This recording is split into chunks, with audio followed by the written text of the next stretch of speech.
నమస్కారం ఘంటారవానికి స్వాగతం ముందుగా ప్రధాన అంశాలు ఉపరాష్ట్రపతిగా రాధాకృష్ణన్ ప్రమాణ స్వీకారం కాసేపట్లో రాజ్యసభ చైర్మన్ గా బాధ్యతలు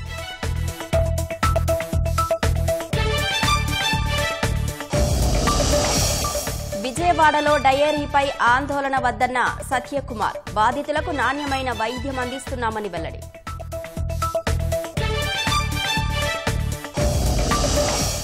చోరీకి గురైన తమిళనాడు ఆర్టీసీ బస్సు ఆత్మకూరులో లభ్యం ఇద్దరిని అరెస్టు చేసిన పోలీసులు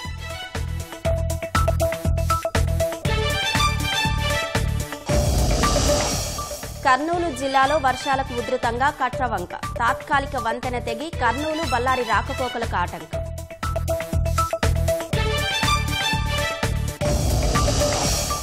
భారీ వర్షాలకు సిక్కింలో విరిగిపడిన కొండ చర్యలు ఒకే కుటుంబానికి చెందిన 4 మృతి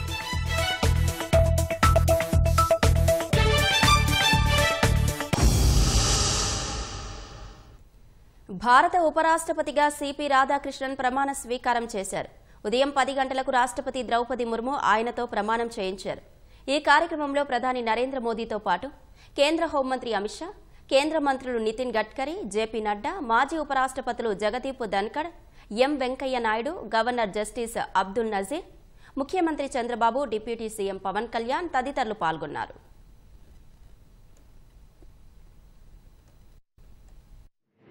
I, Chandraviram Ponnusamy Radhakrishnan, do swear in the name of God do swear in the name of God that I will bear true faith and allegiance that I will bear true faith and allegiance to the Constitution of India to the Constitution of India as by law established, as by law established, and that I will faithfully discharge the duty and that I will faithfully discharge the duty upon which I am about to enter.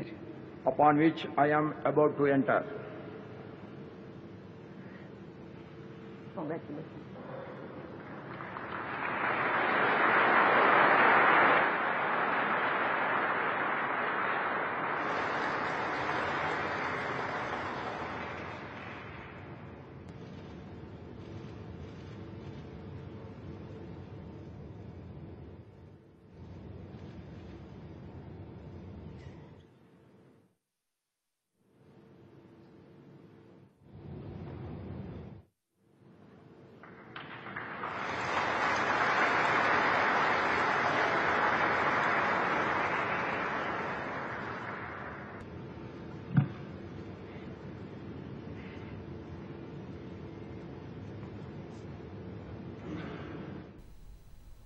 ప్రమాణ స్వీకారం తర్వాత రాజ్ఘాట్కు వెళ్లిన CP Radhakrishnan జాతిపిత మహాత్మా గాంధీకి పుష్పాంజలి ఘటించారు నివాళులర్పించిన తర్వాత నమస్కరించి కాసేపు అక్కడే కలియ తిరిగారు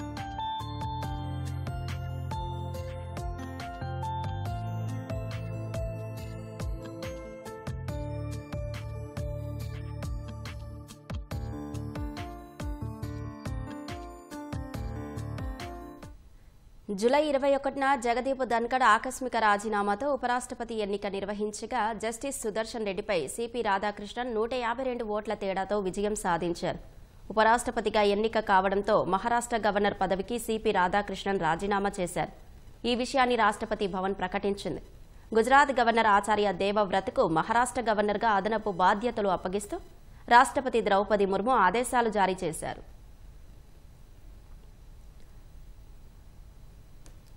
ఫేక్ ప్రచారాలతో వైసీపీ చౌకబారు రాజకీయాలు చేస్తోందని మంత్రి కొల్లు రవీంద్ర మండిపడ్డారు సూపర్ 6 సూపర్ హిట్ సభ ఘన విజయాన్ని చూసి ఓర్వలేకే కూటమి సర్కారుపై జగన్ అసత్య ఆరోపణలు చేస్తున్నారని ధ్వజమెత్తారు కట్టని వైద్య కళాశాలను కట్టినట్టుగా జగన్ ప్రచారం చేసుకుంటున్నారని ఆగ్రహం వ్యక్తం చేశారు రాష్ట్రానికి 22 వైద్య కళాశాలలు తెచ్చిన ఘనత చంద్రబాబుదేనని తేల్చి చెప్పారు అధికారంలోకి వస్తే టెండర్లు రద్దు చేస్తాం అభివృద్ధిని కూల్చేస్తామని మాట్లాడుతున్న జగన్కు ప్రజా జీవితంలో ఉండే అర్హతే లేదన్నారు జగన్మోహన్ రెడ్డి గారు మొన్న జరిగినటువంటి సభని సూపర్ 6 సూపర్ హిట్ గా సూపర్ డూపర్ హిట్ వచ్చిన మొదటి సంవత్సరంలోనే ఇచ్చిన హామీలన్నీ కూడా నిలబెట్టుకున్నటువంటి ప్రభుత్వం కూటమి ప్రభుత్వం.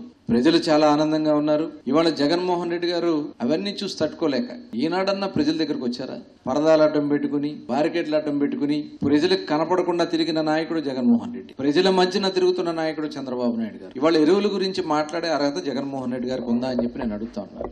మీరు ఇవాళ ప్రతిదీ రెచ్చగొట్టే కార్యక్రమం ఏదో వంకతో ప్రజల్లోకి వచ్చి దాన్ని రాజకీయం చేయడానికి ప్రయత్నం చేస్తున్నారంటే మెడికల్ కాలేజీల గురించి కూడా మాట్లాడుతూ ఉన్నారు. ప్రభుత్వం ప్రైవేట్ పరం చేస్తాను, ఇక్కడ ఎక్కడ ప్రైవేట్ పరం చేయట్లా జగన్మోహన్ రెడ్డి గారు. ప్రభుత్వం మీరు చేసినటువంటి తప్పిదాలని సరిచేస్తూ ఇవాళ మెడికల్ కాలేజీ ఈ రాష్ట్రంలో 22 మెడికల్ కాలేజీలు తెచ్చినటువంటి ఘనత గౌరవ ముఖ్యమంత్రి చంద్రబాబు నాయుడు గారు. ఇవాళ మీరు ఆర్భాటంగా 17 కాలేజీలు అని చెప్పి ఒక్క కాలేజీ కూడా సంపూర్ణంగా పూర్తి చేశారో చెప్పాలని నేను కోరుతా ఉన్నా. ఇవాళ కనీసం పునాదుల మీద కూడా లేకన కాలేజీల పరిస్థితి ఏంటో చెప్పాలని జగన్మోహన్ రెడ్డి గారు నేను అడుగుతా ఉన్నా. ఇవాళ పీపీపీ మోడ్లో వాటిని డెవలప్ చేసి కొంతకాలం వాళ్ళు రన్ చేసుకున్న తర్వాత ఆ పీరియడ్ అయిపోయిన తర్వాత తిరిగి మళ్ళీ ప్రభుత్వానికి హ్యాండ్ ఓవర్ చేస్తారు. ఆ కన్స్ట్రక్షన్ ఆటికి ఇవాళ ప్రభుత్వం నిధులు పెట్టే పరిస్థితి ఉండదు కాబట్టి అటు మెడికల్ సీట్స్ పెరుగుతాయి, అటు విద్యార్థులకు ఉపయోగపడుతుంది. అట్లా ప్రభుత్వానికి కూడా భారం పడదు. ఇది మంచి పని కాదని నేను అడుగుతాను. మీరు ఇవాళ మీ స్వార్థ రాజకీయాల కోసం మెడికల్ కాలేజీని రాజకీయం చేస్తాడా జగన్మోహన్ రెడ్డి గారు? మీరు రెచ్చగొట్టే కార్యక్రమాలు చేస్తే ఇబ్బంది పడతారని కూడా తెలియజేస్తా ఉన్నాం. నూతిలో తోయాలి, ఎవరిని తోయాలి? ప్రజలే మిమ్మల్ని నూతిలో తోసి కప్పెట్టేశారు. ఇక మీరు ఈ జీవితాంతం మీ పార్టీ భూస్థాపితమే, అది గుర్తుపెట్టుకోండి. మాజీ టీటీడీ పాలక మండలి అధ్యక్షుడు భూమన కరుణాకర్ రెడ్డి తిరుమలపై తప్పుడు ప్రచారం చేస్తున్నారని బోర్డు సభ్యుడు భానుప్రకాష్ రెడ్డి అన్నారు. చంద్రగ్రహణం రోజున వైసీపీ సామాజిక మాధ్యమాల్లో ఓ విలేకరి చేతిలో శ్రీవారి ఆలయ మహద్వారానికి సంబంధించిన తాళాలు ఉన్నాయంటూ వార్తలు రావడాన్ని భానుప్రకాష్ రెడ్డి తప్పుపట్టారు. నెలకు ఒకసారి భూమన కరుణాకర్ రెడ్డి తిరుమలపై ఏదో ఒక అసత్య ప్రచారం చేస్తున్నారని మండిపడ్డారు. బోర్డు సమావేశంలో చర్చించి అసత్య ప్రచారం, కథనాలు చేసే వారిపై త్వరలో చర్యలు తీసుకుంటామని హెచ్చరించారు. ఏందయ్యా కరుణాకర్ రెడ్డి గారు, గతంలో 2 సార్లు ఇక్కడ మీరు టీటీడీలో చైర్మన్గా పనిచేశారు, 3 పర్యాయాలు ధర్మకర్తల మండలి సభ్యులుగా పనిచేశారు. బండి తాళాలకి గుడి తాళాలకి వ్యత్యాసం తెలియదా మీకు? ఏదో మసిపూయాలి, ఇక్కడ అన్ని సక్రమంగా జరుగుతున్నా సరే మీరు ఇక్కడ ఏదో అక్రమాలు జరుగుతున్నాయని చెప్పి ఒక అసత్య అబద్ధపు ప్రచారాన్ని భక్తుల్లోకి తీసుకుపోయే పనిని ఉద్దేశపూర్వకంగా ప్రతి నెల ఏదో ఒకటి చేస్తున్నా. ఇది మంచిది కాదు. నేను చైర్మన్ గారితో మాట్లాడడం జరిగింది. భవిష్యత్తులో ఎవరైనా సరే ఇలా అసత్య అబద్ధ ప్రచారాలు, ఫేక్ న్యూస్ గాని ప్రమోట్ చేస్తే వారి మీద క్రిమినల్ చర్యలు తీసుకునే దిశగా రాబో ధర్మకర్తల మండలిలో గట్టి నిర్ణయం తీసుకోబోతున్నాం. దీన్ని ఎవరిని బెదిరించాలనో భయపెట్టాలనో కాదు, ఇక్కడ ఉంటే పవిత్రతను కాపాడాలని మేము ప్రయత్నం చేస్తున్నాం. అందరూ దీనికి సహాయ సహకారాలు అందించాల్సిన బాధ్యత ఉంది. కర్నూలు జిల్లాలో కురుస్తున్న వర్షాలకు హాలహర్వి మండలంలో కట్రవంక ఉధృతంగా మారింది. దీంతో కర్నూలు బళ్ళారి జాతీయ రహదారిపై చింతకుంట వద్ద తాత్కాలికంగా నిర్మించిన వంతెన తెగిపోయింది. కర్నూలు బళ్ళారి మధ్య వాహన రాకపోకలు నిలిచిపోయాయి. వంక ఉధృతి ఇప్పుడే తగ్గే అవకాశం లేకపోవడంతో అధికారులు వాహనాలను ఛత్రగుడి నుంచి మోకా మీదుగా బళ్ళారి వైపు మళ్లిస్తున్నారు.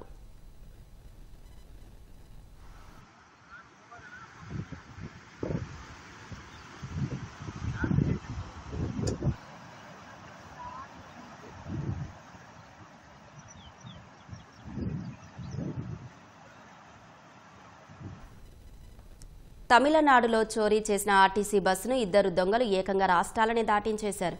నిన్న చెన్నైలోని కోయంబేడు బస్టాండ్ వద్ద పార్క్ చేసి ఉన్న కొత్త ఆర్టీసీ బస్సును దొంగలు ఎత్తుకెళ్లారు. అప్రమత్తమైన ఆర్టీసీ సిబ్బంది పోలీసులకు సమాచారం అందించారు. జీపీఎస్ ఆధారంగా బస్సును వెంబడించిన తమిళనాడు పోలీసులు ఏపీ పోలీసుల సాయంతో నెల్లూరు జిల్లా ఆత్మకూరు వద్ద పట్టుకున్నారు. 2 దుండగులను అరెస్టు చేశారు. నిందితులు ఒడిశాకు చెందిన వారిగా పోలీసులు గుర్తించారు. బస్సుతో సహా 2 నిందితులను పోలీసులు చెన్నైకి తీసుకెళ్లారు.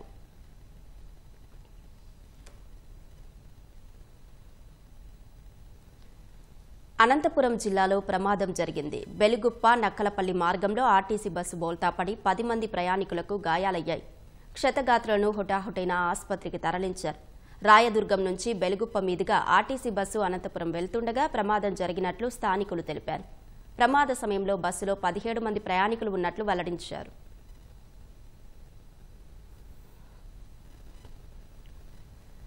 నేపాల్లో చిక్కుకున్న మంగళగిరికి చెందిన 8 మంది యాత్రికులు స్వస్థలానికి చేరుకున్నారు. 8 మంది యాత్రికులు నెల్లూరుకు చెందిన ప్రైవేటు ట్రావెల్స్ బస్సులో ఈ నెల 1వ తేదీన ముక్తినాథ్ యాత్రకు వెళ్లారు. నేపాల్లో జరిగిన అల్లర్లతో అక్కడే హోటల్లో చిక్కుకుపోయారు. మంత్రి లోకేష్ చొరవతో ఆ యాత్రికుల బృందం ఈ తెల్లవారుజామున మంగళగిరికి చేరుకుంది. వారికి రాష్ట్ర వైద్య మౌలిక సదుపాయాల అభివృద్ధి కార్పొరేషన్ చైర్మన్ చిల్లపల్లి శ్రీనివాస్ స్వాగతం పలికారు. తమని క్షేమంగా తీసుకొచ్చిన మంత్రి లోకేష్కు యాత్రికులు కృతజ్ఞతలు తెలిపారు.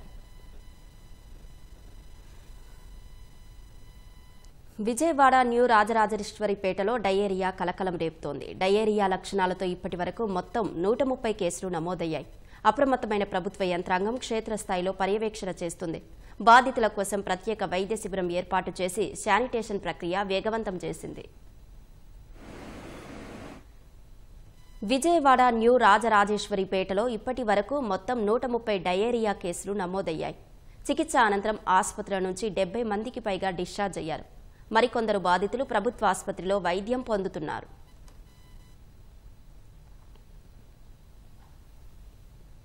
అప్రమత్తమైన యంత్రాంగం న్యూ రాజరాజేశ్వరిపేటలో డయేరియా ప్రబలకుండా జాగ్రత్తలు తీసుకుంటున్నారు. కాల్వల్లో బ్లీచింగ్ చల్లారు. బాధితులకు వైద్య సాయం అందించేందుకు న్యూ రాజరాజేశ్వరిపేటలోని హైస్కూల్లో వైద్య శిబిరం ఏర్పాటు చేశారు. ప్రత్యేక బెడ్లు ఏర్పాటు చేసి బాధితులకు అన్ని రకాల ఔషధాలు అందుబాటులో ఉంచారు. ఎవరికైనా అనారోగ్యం వస్తే వైద్య శిబిరానికి రావాలని అధికారులు సూచిస్తున్నారు.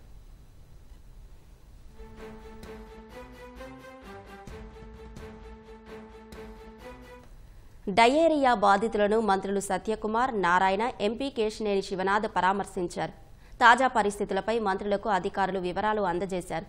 బాధితులందరికీ నాణ్యమైన వైద్యం అందిస్తున్నామని మంత్రి సత్యకుమార్, ఎంపీ కేశినేని శివనాథ్ తెలిపారు. ప్రజలెవరూ ఆందోళన చెందాల్సిన అవసరం లేదన్నారు.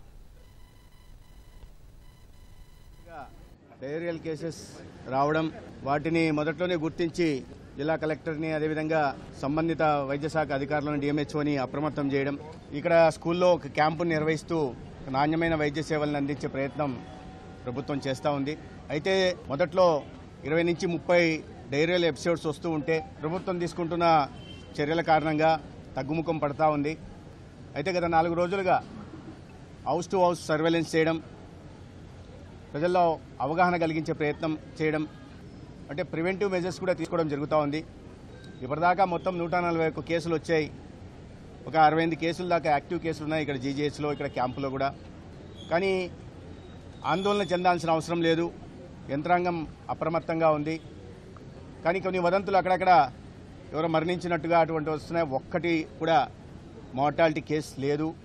అయితే వీటిని అనేక రకాల వాటర్ శాంపిల్స్ని, స్టూల్ని కూడా శాంపిల్స్ తీసుకోవడం, పరీక్షల కోసం పంపడం జరిగింది. మొదటి విడత జరిగిన వాటిల్లో అన్నీ కూడా నెగిటివ్ వచ్చాయి. రెండో విడత కూడా మళ్ళీ పంపడం జరిగింది. బ్యాక్టీరియాలజికల్, బయాలజికల్, మైక్రోబియల్ టెస్టుల కోసం పంపించడం జరిగింది. ఇవాళ ఆ రిపోర్ట్లు వచ్చిన తర్వాత వీరి మీద ఒక నిర్ణయం తీసుకుని దానికి తగిన విధంగా జాగ్రత్తలు తీసుకుంటాం. ఈ భవిష్యత్తులో కూడా ఇటువంటి పరిణామాలు మళ్ళీ రాకుండా చూసుకునే జాగ్రత్తలు కూడా తీసుకుంటాం. ఈ ప్రాంతంలో డయేరియా ప్రబలి కొంతమంది ఇబ్బంది పడుతున్నాం. ప్రభుత్వం వెంటనే సత్వర చర్యలు తీసుకుంటాం, క్యాంపు స్టార్ట్ చేయటం. నారాయణ గారు అంతేకాకుండా నిన్నంతా అధికారులు రావడం, ఇవాళ ఆరోగ్య శాఖ మంత్రి సత్యకుమార్ గారు కూడా వచ్చి ఇక్కడ ఉన్న పరిస్థితులను పరిశీలించి ఎందుకు ఇది ఈ విధంగా వస్తుందో అనేది రిపోర్ట్స్ కూడా రావాల్సి ఉంది. ఎక్కడికక్కడ ప్రభుత్వం నిన్నటి నుంచి నారాయణ గారు వచ్చిన కాంచి సమీక్షించిన కాంచి అవేర్నెస్ ప్రజల్లో బాగా చేశారు. వచ్చిన ప్రజలను అడిగాం, అంటే మాకు ఇక్కడ క్యాంప్ ఉందని అవేర్నెస్ చేయడం వల్ల రావడం జరిగిందని. దీన్ని మరింత విధాల చర్యలు తీసుకుని ప్రజల ఇబ్బంది కలగకుండా ముందు తాత్కాలిక ఉపశమనాలతో, తర్వాత అధికారులతో మంత్రులతో కూర్చుని పర్మనెంట్ ఉపశమనం ఏదైనా ఉంటే కనుక నీటిలో కానీ ఇటువంటి ఏదైనా ఉంటే చర్యలు తీసుకుంటామని తెలియజేసుకుంటూ, తప్పకుండా ఈ ప్రాంతాన్ని మెయిన్గా కాన్సన్ట్రేట్ చేసి నేను కానీ కొండకుమార్ గారు కానీ కాన్సన్ట్రేట్ చేసి ఈ ప్రాంతంలో ఇటువంటి సమస్యలు రాకుండా చూస్తామని తెలియజేసుకుంటాను. ఎడతెరిపి లేకుండా కురుస్తున్న వర్షాలకు సిక్కింలోని గ్యాల్షింగ్ జిల్లా ఎగువ రింబి సమీపంలో కొండ చర్యలు విరిగిపడ్డాయి. ఈ ఘటనలో ఒకే కుటుంబానికి చెందిన 4 మృతి చెందగా మరో 3 గల్లంతయ్యారు. ఘటనా స్థలికి చేరుకున్న పోలీసులు, రెస్క్యూ సిబ్బంది స్థానికులతో కలిసి సహాయక చర్యలు చేపట్టారు. కొండ చర్యలు విరిగిపడి అక్కడికక్కడే మృతి చెందిన 3 మృతదేహాలను వెలికితీశారు. గల్లంతైన ముగ్గురి కోసం గాలింపు చర్యలు కొనసాగుతున్నాయి. మరోవైపు వరద నీరు ప్రవాహంతో హ్యూమ్ నది ఒడ్డిన గాయాలతో చిక్కుకున్న 2 మహిళలను తాళ్లతో రక్షించిన సహాయక సిబ్బంది ఆసుపత్రికి తరలించారు. వారిలో ఓ మహిళ చికిత్స పొందుతూ మరణించినట్లు అధికారులు తెలిపారు.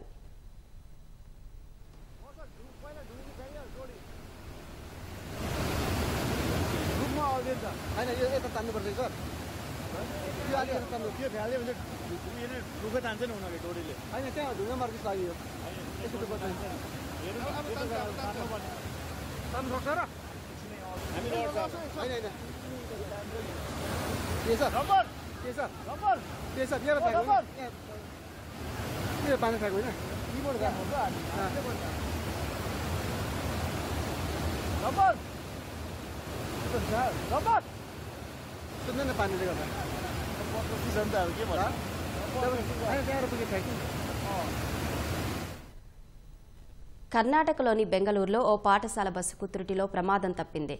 పానత్తూరు బలగెర రోడ్డులో 20 మంది పిల్లలతో వెళ్తున్న స్కూల్ బస్సు ఓ వైపునకు ఒరిగింది. బస్సు పూర్తిగా పడకముందే డ్రైవర్ నిలిపివేయడంతో ప్రమాదం తప్పింది. విద్యార్థులను బస్సు వెనుక ద్వారం నుంచి వేగంగా కిందకు దించారు.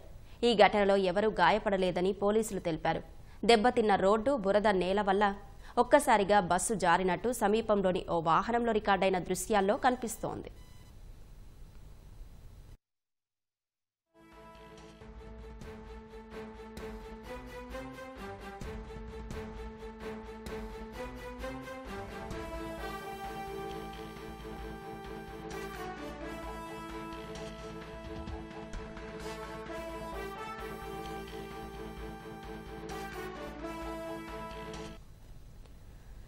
అమెరికాలోని టెక్సాస్ రాష్ట్రంలో భారత సంతతికి చెందిన వ్యక్తి దారుణ హత్యకు గురయ్యాడు. డల్లాస్ నగరంలోని ఓ హోటల్లో మేనేజర్గా పనిచేస్తున్న 50 ఏళ్ల చంద్ర నాగమల్లియను అందులో పనిచేసే వ్యక్తి కత్తితో చంపాడు. దెబ్బతిన్న వాషింగ్ మెషిన్ను వాడొద్దని చెప్పినందుకు ఈ దారుణానికి ఒడిగట్టాడు. నిందితుడితో నేరుగా మాట్లాడకుండా మరో వ్యక్తితో బాధితుడు అనువాదం చేయించడంతో ఒక్కసారిగా లోనికి వెళ్లి కత్తితో వచ్చి చంపినట్టు ప్రత్యక్ష సాక్షులు తెలిపారు. బాధితుడి భార్య, కుమారుడి ఎదుటినే చంపి తలను మొండెం నుంచి వేరు చేశాడు. నాగమల్లయ్యపై నిందితుడు దాడి చేసే క్రమంలో వారు అడ్డుకున్నప్పటికీ వెంటాడి చంపినట్టు తెలుస్తోంది. నిందితుని పోలీసులు అదుపులోకి తీసుకున్నారు. అతన్ని 37 ఏళ్ల కోబోస్ మార్టినేజ్గా గుర్తించారు. నిందితుడికి గతంలో నేర చరిత్ర ఉందని పోలీసులు తెలిపారు. చంద్ర నాగమల్లయ్య కర్ణాటకకు చెందిన వ్యక్తి అని పోలీసులు వెల్లడించారు.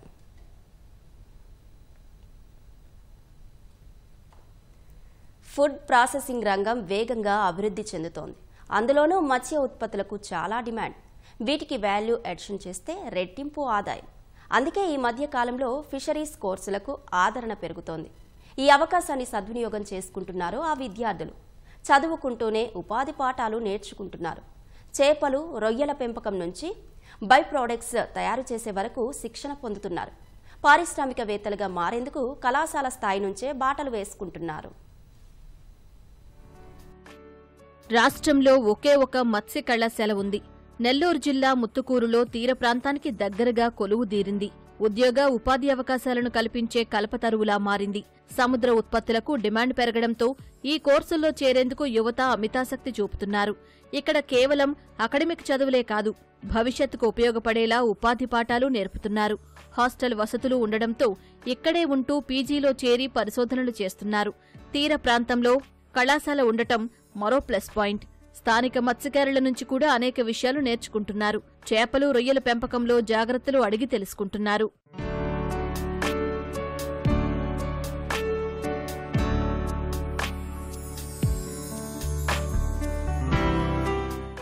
సముద్ర ఉత్పత్తులకు విదేశాల్లో భలే గిరాకీ. అందుకే వాటికి విలువ జోడించేలా విద్యార్థులకు బోధిస్తున్నారు. చేపలు, రొయ్యలను నేరుగా ఎగుమతి చేసే కంటే నిల్వ ఉండేలా పచ్చళ్లు, పొడుల రూపంలో విదేశాలకు పంపిస్తున్నారు. అంతేకాదు, ప్రత్యేక పద్ధతుల్లో ప్రాసెస్ చేసి కట్లెట్, బర్గర్లు, వడియాలు తయారు చేస్తూ ఎక్కువ రోజులు భద్రపరిచేలా ఫిష్ టెక్నాలజీలో శిక్షణ ఇస్తున్నారు. చేపల నుంచి ఔషధాలకు కావలసిన ఉత్పత్తులను చేస్తున్నారు.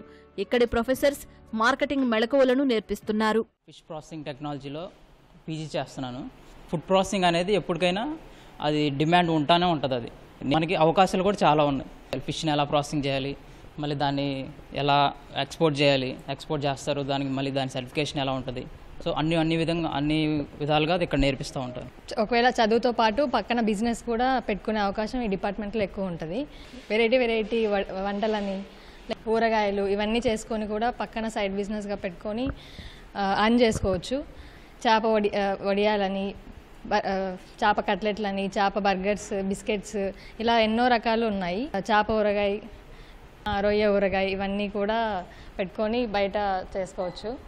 వాల్యూ ఎడిషన్ అంటే చేప కానీ రొయ్యలు కానీ తీసుకొని వాటిని ఎక్స్పోర్ట్ చేయాలన్నా, మార్కెట్లో అమ్మాలన్నా వాటికి వాల్యూ ఎలా క్రియేట్ చేయాలి, వాటి ఎకనామికల్గా, న్యూట్రిషనల్గా వాటి వాల్యూ ఎలా పెంచాలి అని చెప్పే దాని గురించి.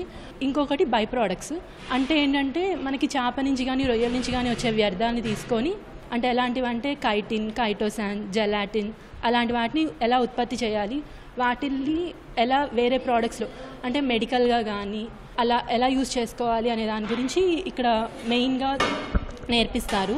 ప్యాకేజింగ్ టెక్నాలజీ, న్యూట్రాసిటికల్స్ అని, సీవీడ్స్ అనేసి అలా ప్రతి ఒక్క దాని మీద మంచి అవగాహన అనేది ఇక్కడ కల్పిస్తారు.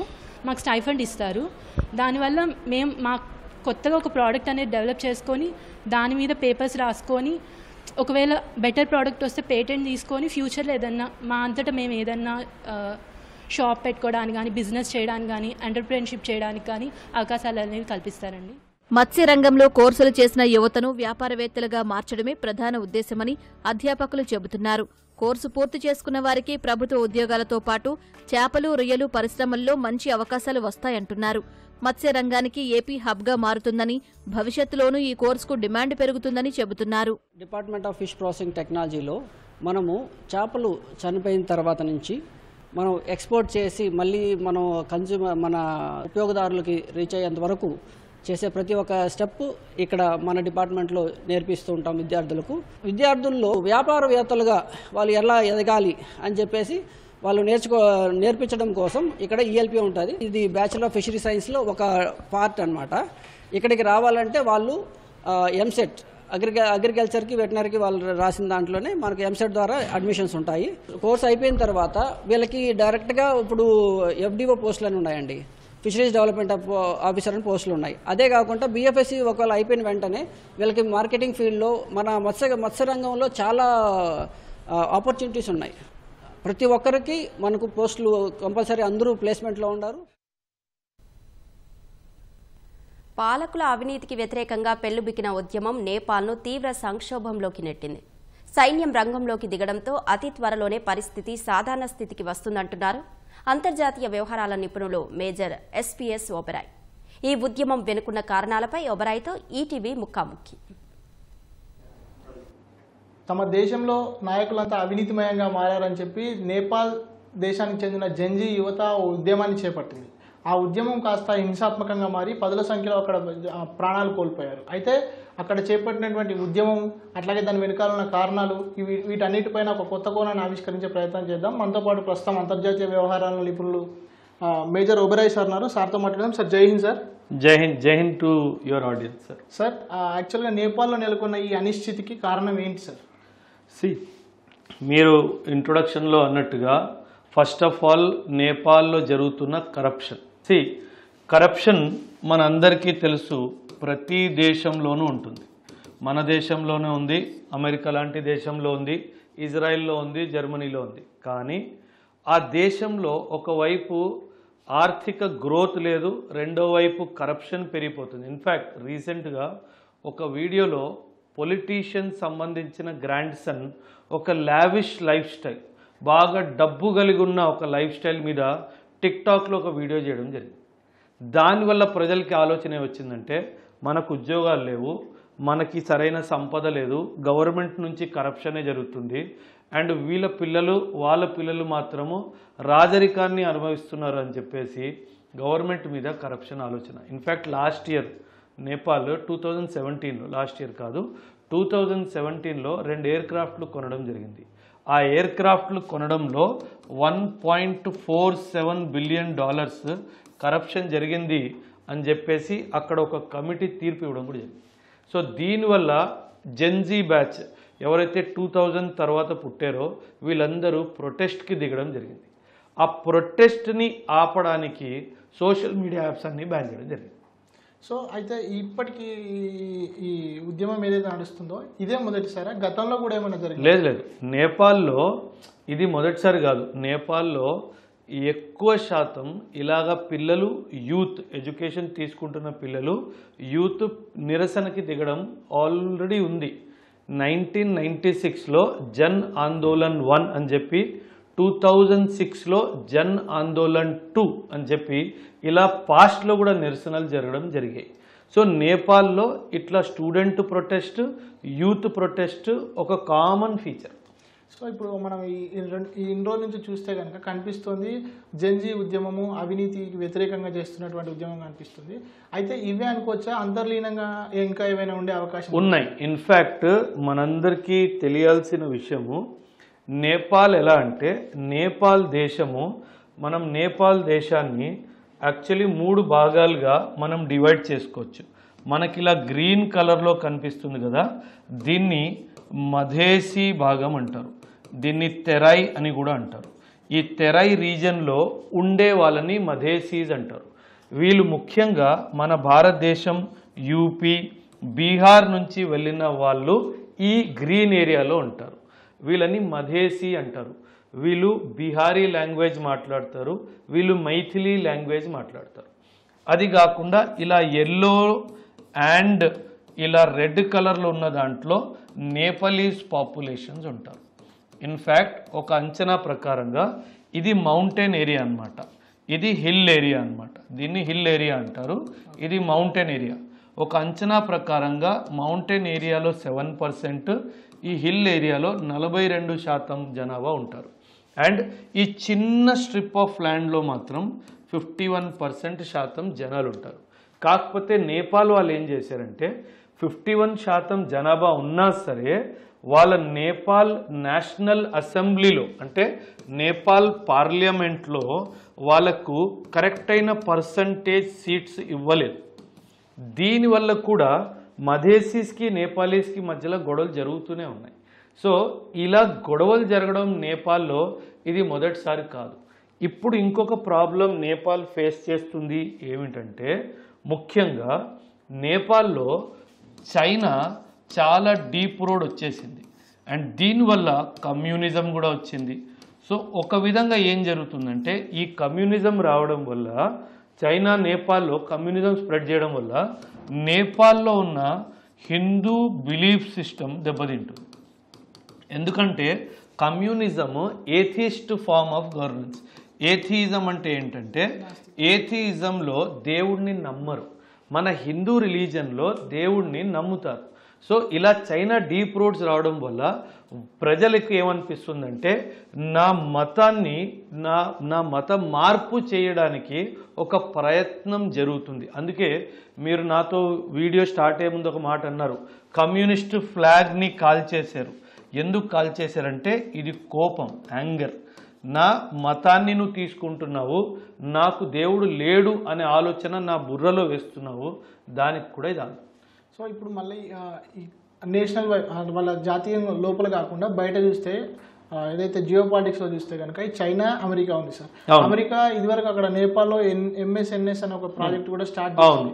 సో దానికి చైనాకి ఈ కాంపిటీషన్ ఖచ్చితంగా మీరు అన్నట్టుగా రీసెంట్గా చైనాకి ఈయన కేపీ శర్మ ఓలీ గారు చైనాకి వెళ్ళడం జరిగింది. అక్కడి నుంచి $40 మిలియన్ తీసుకురావడం కూడా జరిగింది. సో దీంతో అమెరికా మీరు అన్నట్టుగా ఒక ప్రాజెక్ట్లో భాగంగా $400 మిలియన్ ఆల్రెడీ నేపాల్లో ఇన్వెస్ట్ చేస్తూనే ఉంది. సో ఇక్కడ నేపాల్లో ఒక విధంగా చైనా అమెరికా రైవలరీ కనిపిస్తుంది. ఒకవైపు అమెరికా ఏమంటుంది, నేను $400 మిలియన్ ఇచ్చాను, అది కాకుండా నువ్వు మళ్ళీ 40 మిలియన్ తెచ్చుకున్నావు అంటే, ఒకవైపు నా దగ్గర నుంచి డబ్బులు తీసుకుంటున్నావు, ఇంకోవైపు వాడి దగ్గర నుంచి డబ్బులు తీసుకుంటున్నావు. డబ్బులే కాదు, నీ ఐడియాలజీ కూడా అమ్ముతున్నావు. సో అందుకే నేపాల్లో ఇలా అన్రెస్ట్ క్రియేట్ చేసి ఈయనని తీసేయడం జరిగింది. అది దాని వెనుక ముఖ్యమైన కారణం. సో అయితే ఇప్పుడు అమెరికా క్యాపిటలిజము, చైనా కమ్యూనిజము, ఈ రెండింటి మధ్యలో నేపాల్లో నేపాల్లో ఉన్నటువంటి జాతీయ ఆస్తి ఏదైతే వాళ్ళకు గొడవలు జరుగుతున్నాయి, అల్లర్లు జరిగినప్పుడు జాతీయ ఆస్తి ఏదైతే పార్లమెంట్ లాంటివి ఉన్నాయో వాటిని ధ్వంసం చేయడము, దానం చేయడం వల్ల వాళ్ళకి కలిగే లాభాలు ఏంటి, అది ఎట్లా చూడొచ్చు? జాతీయ ఆస్తి పార్లమెంట్ అనేది బికాజ్ నేపాల్ 2006-2008 నుంచి ఒక డెమోక్రాటిక్ కంట్రీ. ఒక డెమోక్రాటిక్ కంట్రీలో ఆ దేశం యొక్క పార్లమెంట్ని గుడిలాగా చూస్తారు. ఆ parliament is a temple in democracy. వాళ్ళు ఇలా కోపంలో పార్లమెంట్నే కాల్చేస్తే మాకు డెమోక్రసీ కూడా వద్దు అన్నట్టుగా ఒక సందేహం వస్తుంది అందరికీ. సో ఖచ్చితంగా కోపంలో సహజం, తప్పేం లేదు. కానీ మీరు చాలా కష్టపడి కట్టుకున్న ప్రజలకు సంబంధించిన ఆస్తులు, ప్రెసిడెన్షియల్ ప్యాలెస్ కానీ, ప్రైమ్ మినిస్టర్ రెసిడెన్స్ కానీ, పార్లమెంట్ బిల్డింగ్ కానీ, వీటిని మీరే కాల్చుకుంటే మళ్ళీ రేపు దాన్ని కట్టడానికి వచ్చే ఖర్చు మళ్ళీ డబ్బుల కోసం ఎక్కడికి వెళ్తాం? సో మీరు నిరసన చేయడంలో తప్పు లేదు, కానీ వైలెన్స్లో కానీ అండ్ ఇలాగా పార్లమెంట్ బిల్డింగ్లు కాల్చేసుకోవడానికి మాత్రం చేస్తే దానివల్ల లాభం ఎవరికి అయితే లేదు. సో ఇప్పుడు మన భారత్కి నేపాల్కి చూస్తే రోటీ బేటీకి రాస్తా అనేది గతం నుంచి ఉంది. సో ప్రస్తుతం మన భారత్ ఎటువంటి వైఖరి అనుసరిస్తుంది సార్ ఈ విషయంలో?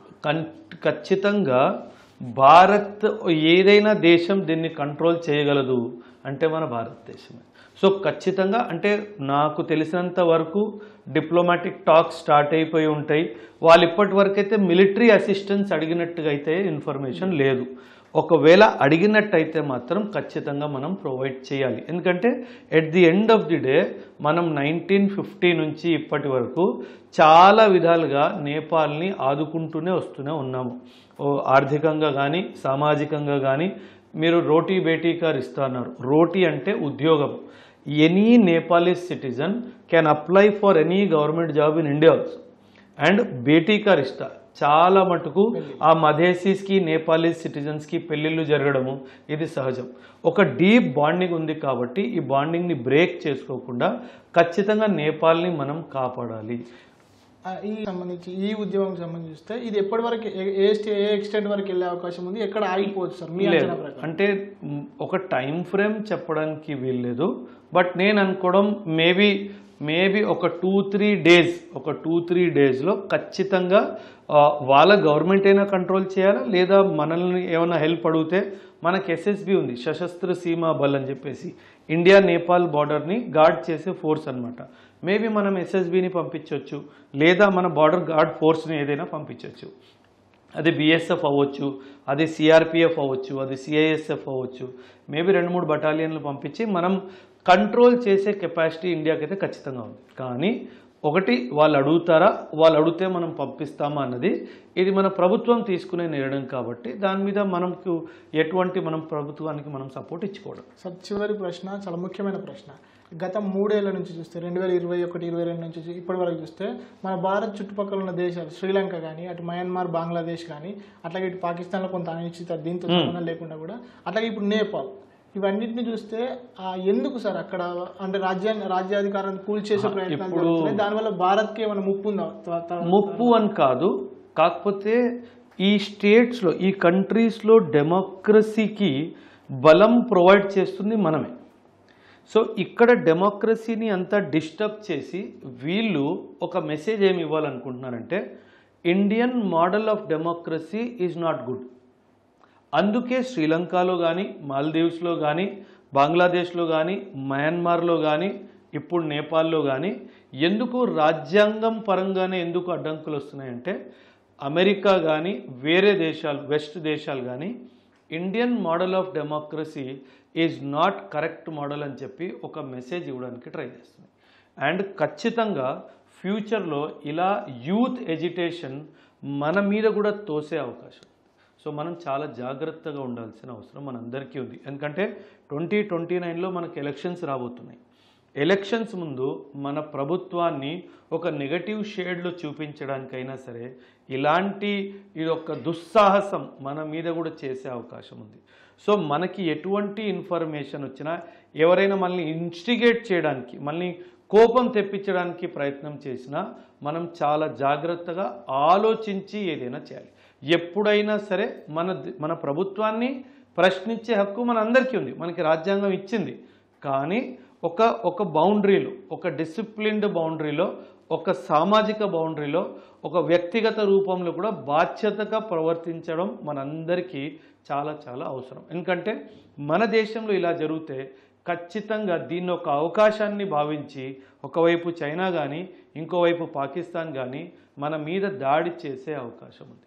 సో మనం చాలా జాగ్రత్తగా ఉండాలి. Thank you sir, thank you so much. Thank you very much. జై హింద్. ఇది మొత్తంగా మేజర్ ఒబెరాయ్ గారు చెప్తున్నటువంటి విషయాలు. అటు నేపాల్లో త్వరలోనే ఈ ఉద్యమం సమసిపోయే అవకాశం ఉందని, అట్లాగే వెస్ట్ నుంచి ఏదైతే భారత్కి ముప్పు పొంచి ఉందనే ఆ క్రమంలో భారత ప్రజలు అట్లాగే యువత కూడా అప్రమత్తంగా ఉండాలని చెప్పి సూచిస్తున్నారు. కెమెరామెన్ మల్లికార్జున్తో శివరామకృష్ణ ప్రసాద్, ఈటీవీ న్యూస్, హైదరాబాద్. నేపాల్లో రాజకీయ అనిశ్చితి నేపథ్యంలో కాఠ్మాండూలోని రాష్ట్రపతి నివాసంలో ఇవాళ అత్యున్నత స్థాయి సమావేశం జరగనుంది. తాత్కాలిక ప్రభుత్వం ఏర్పాటుతో పాటు ప్రధానిగా ఎవరిని ఎన్నుకుంటారనే విషయంపై స్పష్టత రానుంది. ఉదయం 9 గంటలకే ఈ సమావేశం జరగాల్సి ఉండగా పలు కారణాలతో వాయిదా పడినట్టు అధికారిక వర్గాలు తెలిపాయి. ఈ సమావేశంలో Nepal army chief Ashok Raj Sigdel, chief justice Prakash Man Singh Raut, CPN senior నాయకులు, ఇతర ముఖ్య నేతలు పాల్గొననున్నట్టు తెలుస్తోంది. తాత్కాలిక ప్రభుత్వంలో మాజీ ప్రధాన న్యాయమూర్తి జస్టిస్ సుశీలా కర్కీకి సారథ్య బాధ్యతలు దక్కవచ్చనే అంచనాలున్నాయి. మరోవైపు నేపాల్లో ఇటీవల జన్జడ్ ఉద్యమం సందర్భంగా జరిగిన ఘర్షణలో మృతి చెందిన వారి సంఖ్య 51కి పెరిగింది. రాజధాని కాఠ్మాండూ సహా పలు నగరాలు నేపాల్ ఆర్మీ ఆధీనంలో ఉన్నాయి. మళ్లీ ఘర్షణలు చెలరేగకుండా నేపాల్ ఆర్మీ చర్యలు తీసుకుంటోంది. ఛత్తీస్గఢ్లో మావోయిస్టులకు వరుస దెబ్బలు తగులుతూనే ఉన్నాయి. గరియాబాద్ జిల్లాలో నిన్న 10 మంది మావోయిస్టులు హతం కాగా ఇవాళ బీజాపూర్ జిల్లాలో భద్రతా దళాలు మరో 2ని ఎన్కౌంటర్ చేశాయి. తెలంగాణ సరిహద్దులోని బీజాపూర్ అటవీ ప్రాంతంలో భద్రతా దళాలు ఈ ఉదయం కూంబింగ్ నిర్వహిస్తుండగా ఎన్కౌంటర్ మొదలైనట్లు పోలీసులు తెలిపారు. మావోయిస్టుల వైపు నుంచి కాల్పులు ఆగిన తర్వాత ఘటనా స్థలాన్ని పరిశీలించగా 2 మావోయిస్టుల మృతదేహాలను గుర్తించినట్లు చెప్పారు. ఇంకా 303 రైఫిల్ పేలుడు పదార్థాలను స్వాధీనం చేసుకున్నట్లు తెలిపారు. కూంబింగ్ ఇంకా కొనసాగుతున్నట్లు పోలీసులు చెప్పారు. గురువారం గరియాబాద్ జిల్లాలో జరిగిన ఎదురు కాల్పుల్లో సెంట్రల్ కమిటీ సభ్యుడు మోదెం బాలకృష్ణ సహా 10 మంది మావోయిస్టులు హతమయ్యారు.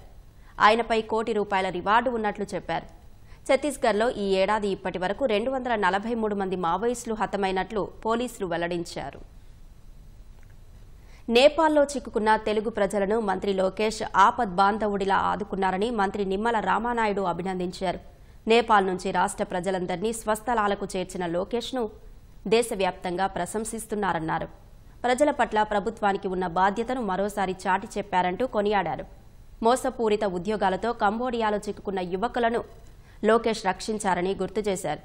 గతంలో ఉత్తరాఖండ్ వరదల్లో చిక్కుకున్న తెలుగువారిని, గల్ఫ్ దేశాల్లో చిక్కుకున్న వారిని స్వదేశానికి తీసుకురావడానికి సీఎం చంద్రబాబు కీలక పాత్ర పోషించారన్నారు. మద్యం కేసులో కొత్తగా తెరపైకి వచ్చిన సునీల్ రెడ్డికి జగన్మోహన్ రెడ్డితో గతంలోనే కుంభకోణాల అనుబంధం ఉంది. ఎంఆర్ ప్రాపర్టీస్ కేసులో సునీల్ రెడ్డి కొన్నాళ్లు జగన్ జైల్ మేట్ గాను ఉన్నారు. సునీల్ రెడ్డిని ముందు పెట్టి సృష్టించిన డొల్ల కంపెనీలోకి ఎంఆర్ కుంభకోణం నిధులను మళ్లించారని సీబీఐ అప్పట్లోనే అభియోగాలు మోపింది.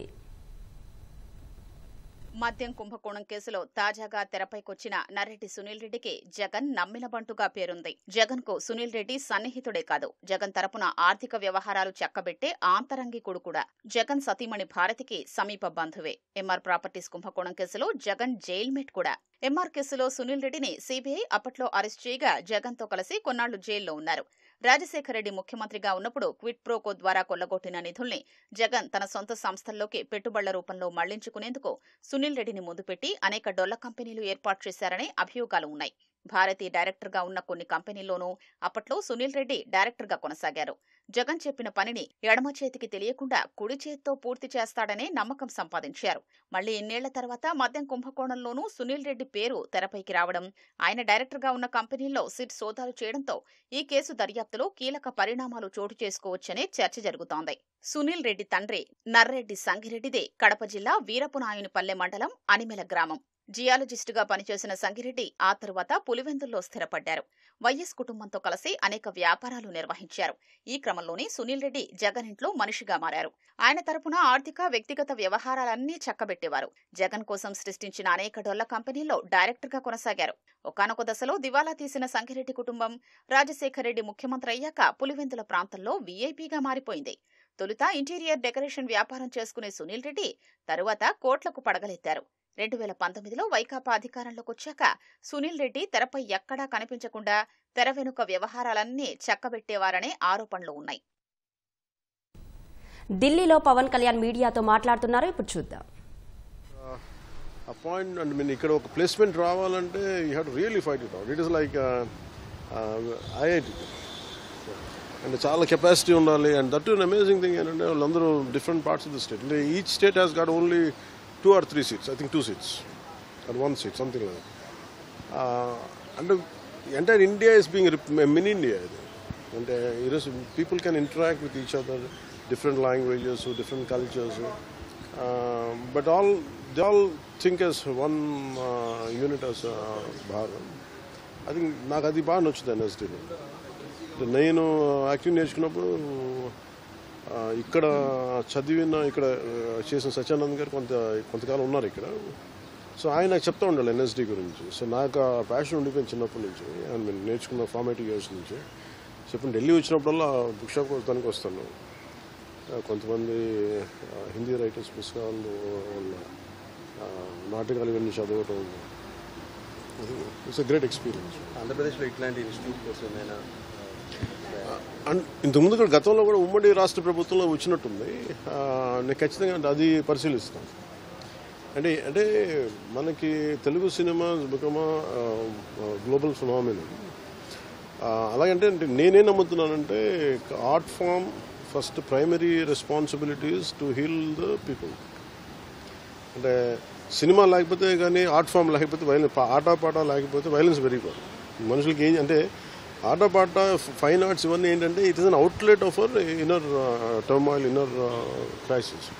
ఇది ఆర్ట్ అనేది ఎప్పుడు దీన్ని బయటికి తీసుకొస్తుంది. కానీ మేము ప్రత్యేకించి గ్లోబల్ ఫినామినా అయిపోయింది తెలుగు సినిమా. దానికి తగ్గట్టుగా టాలెంట్ కూడా పెరగాలి, కేబిలిటీస్ పెరగాలంటే. ఇప్పుడు చూడండి ఎన్ఎస్డి ఎక్కడెక్కడో మారుమూలల నుంచి they are able to pick. అలాగే మనకి ఆంధ్రప్రదేశ్ నలుమూలల నుంచి ఇంక్లూడింగ్ ఐ ఫీల్ తెలంగాణ నలుమూలల నుంచి డబ్బు అంటే 70% ఆఫ్ ది స్టూడెంట్స్ అందరూ కూడా ఒక గ్రేట్ బ్యాక్గ్రౌండ్స్, ఆర్థికమైన ఉన్నత స్థితిగతుల నుంచి వచ్చిన వారు కాదు ఇప్పుడంతా. అలాగే మనకు కూడా తీసుకురమ్మని చెప్తున్నాను కోర్స్ ఒకటి. దానికి కావాల్సిన ల్యాండ్ కూడా నేను ముఖ్యమంత్రి గారితో కూడా మాట్లాడతానని చెప్పాను. Sir I'm going to invite them officially. Andhra Pradesh ప్రభుత్వం తరఫున ఇన్వైట్ చేసి ఒక ఎన్ఎస్డి క్యాంపస్ ఉంటే బాగుంటుంది. అలాగే నెంబర్ ఆఫ్ అంటే టాలెంట్ని గ్రూమ్ చేయడానికి చాలా అవసరం దొరుకుతుంది అనేది నాకు. This what we should explore. సినిమాల గురించి సినిమా టైంలో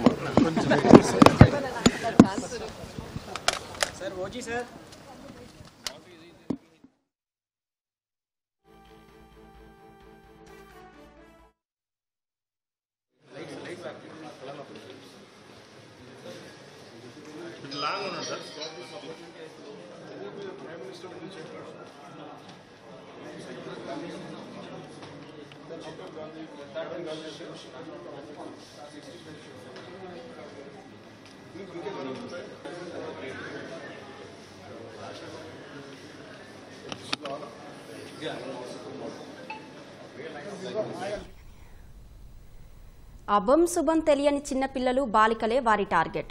మాయ మాటలతో మభ్యపెట్టి చాక్లెట్లు, బిస్కెట్లు కొనిస్తామని ఆశపెట్టి అదును చూసి అఘాయిత్యాలకు పాల్పడుతున్నారు.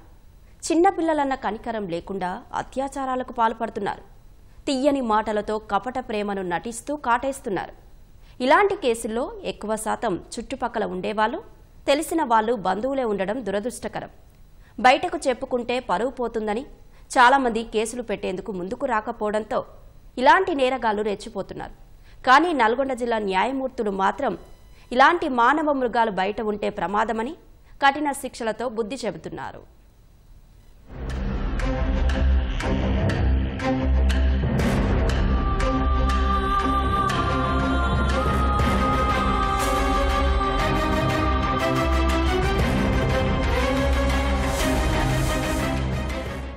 చిన్నారులపై అఘాయిత్యాలు ఇటీవలి కాలంలో బాగా పెరిగిపోయాయి.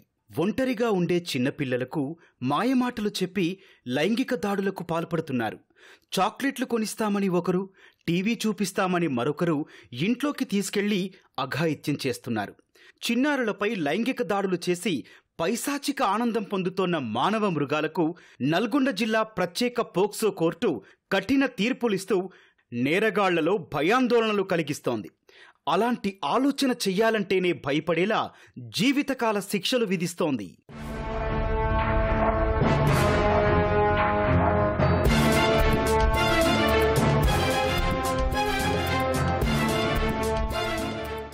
నల్గొండ జిల్లాకు చెందిన మహమ్మద్ ఖయ్యూం కారు డ్రైవర్గా పనిచేస్తున్నాడు. 10వ తరగతి చదువుతోన్న బాలికపై కన్నేశాడు.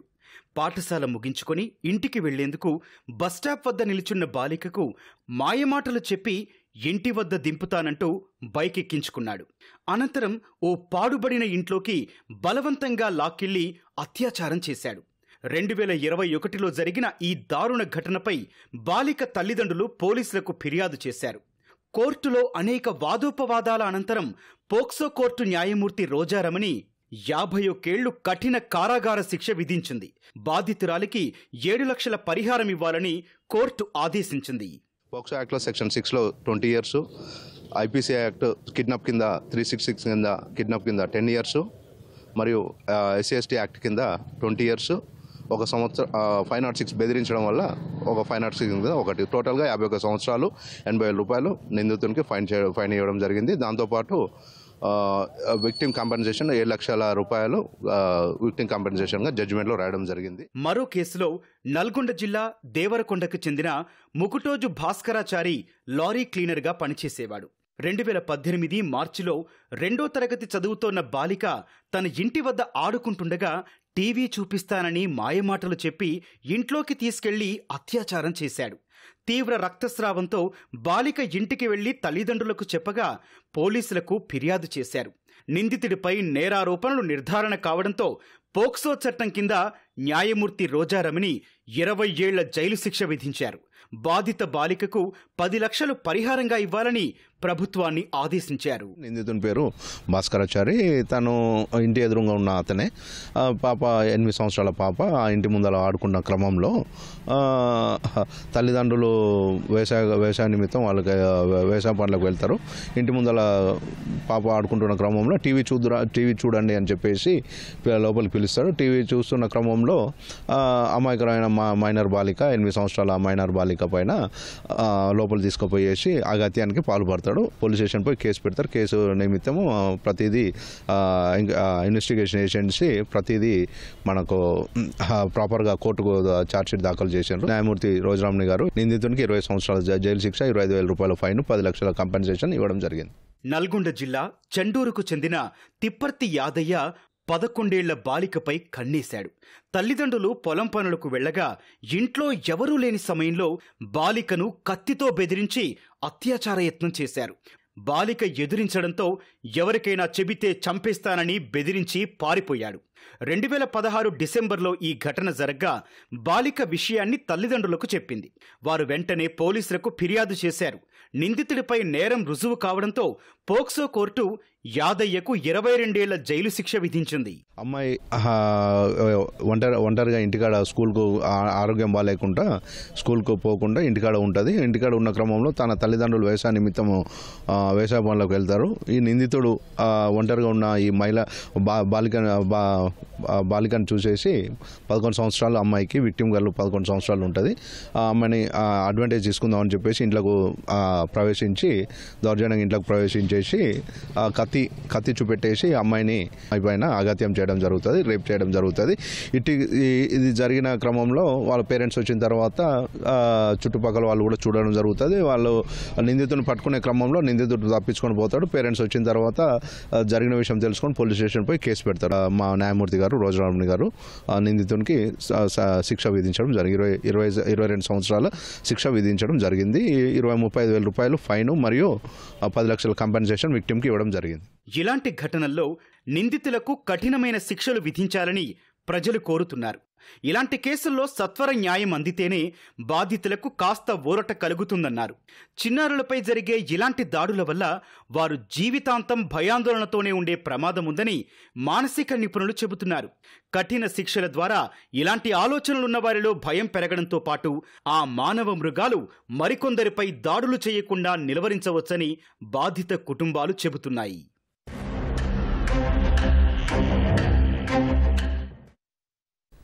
భారత్ను చైనాకు దూరం చేసి అమెరికాకు దగ్గర చేసుకోవడమే తమ ప్రాధాన్యమని భారత్కు కాబోయే అమెరికా రాయబారి సెర్గీ గోర్ వ్యాఖ్యానించారు. అమెరికా ముడి చమురు, పెట్రోలియం ఉత్పత్తులు, ద్రవీకృత సహజ వాయువులకు భారత్ ప్రధాన దిగుమతిదారుగా మారాలని కోరుకుంటున్నట్లు తెలిపారు. ప్రస్తుత భారత్ అమెరికా వాణిజ్య చర్చలు ఆ దిశగానే కొనసాగుతున్నాయని ట్రంప్నకు అత్యంత సన్నిహితుడిగా పేరున్న సెర్గీ గోర్ తెలిపారు. సుంకాలతో సంబంధాలు దెబ్బతిన్న వేళ మళ్లీ ట్రంప్ భారత్ అనుకూల పోస్టులు చేస్తున్న నేపథ్యంలో సెర్గీ గోర్ ఈ వ్యాఖ్యలు చేశారు. అమెరికా మొత్తం జనాభా కంటే భారత్లో మధ్యతరగతి ప్రజలే ఎక్కువన్న ఆయన భారతీయ మార్కెట్ అమెరికాకు అపారమైన అవకాశాలను అందిస్తుందన్నారు. భారత వాణిజ్య మంత్రి పీయూష్ గోయల్ బృందాన్ని ట్రంప్ అమెరికాకు ఆహ్వానించారని, వారు త్వరలో అమెరికా వాణిజ్య ప్రతినిధి రాయబారి జామిసన్ గ్రిడ్తో సమావేశమవుతారని చెప్పారు. ఈ సమావేశంలోనే పరస్పర ప్రయోజనకర వాణిజ్య ఒప్పందాలను కుదుర్చుకునే అవకాశం ఉందన్నారు. నవంబర్లో భారత్లో జరగనున్న క్వాడ్ దేశాధినేతల సదస్సుకు ట్రంప్ హాజరయ్యే అవకాశం ఉందని సెర్గీ గోర్ తెలిపారు.